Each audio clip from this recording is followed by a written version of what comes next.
রাস্তায় বেরিয়ে কিভাবে একটু আমি করবো, একটু কৃপা করুন, পাচ্ছি না, মনে সাহস জোর।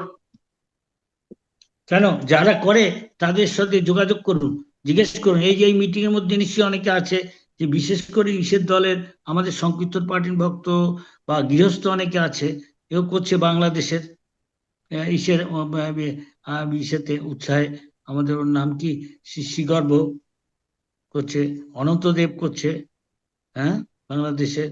আর ইন্ডিয়ায় অনেকে করছে, সাউথ ইন্ডিয়া, নর্থ ইন্ডিয়া, সংকীর্তন পার্টি, মায়াপুরের বুক ডিস্ট্রিবিউটার ভক্ত।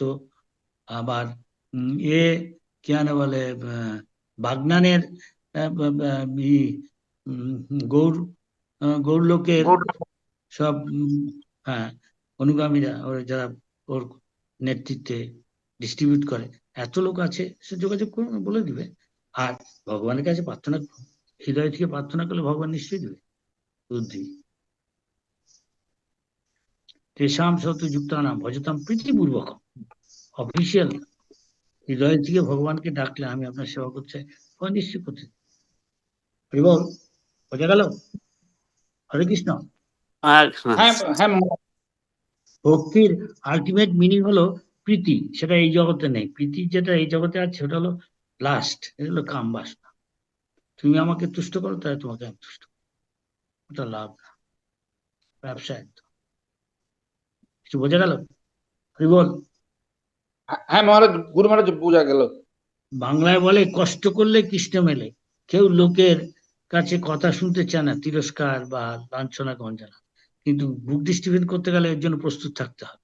কৃষ্ণ কখনো ভুলো না, আমার জন্য যে কষ্ট করছে, অপমান সহ্য করছে, জেলে যাচ্ছে, রিস্ক নিচ্ছে জীবনে, যেমন যেমন একজন করে ভগবানের সেবা, কষ্ট স্বীকার করে বা লাঞ্ছনা গঞ্জনা, তেমন তেমন ভগবান তাকে কৃপা করে। কিছু বোঝা গেল?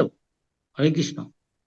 যে হ্যাঁ যথা মাম হ্যাঁ মহারাজ। প্রবুদ্ধন্তে, যে যথা মাম প্রবুদ্ধন্তে তাং তথৈব ভজামি। যে যেমন যেমন আমাকে আমার চরণে প্রপত্তি করে, তেমন তেমন তাকে আমি কৃপা করি। অফিসিয়াল না। মহারাজ আমার দীক্ষা হয়ে গেছে, এখন আমি কি করবো? হ্যাঁ, আমি যদি আন্তরিক হই, ভগবান বুদ্ধি দেবে, সেবা করতে চাই। ইস্কন মানেই হলো, ভক্তি মানে হলো সেবা, প্রীতিময়, আলটিমেট।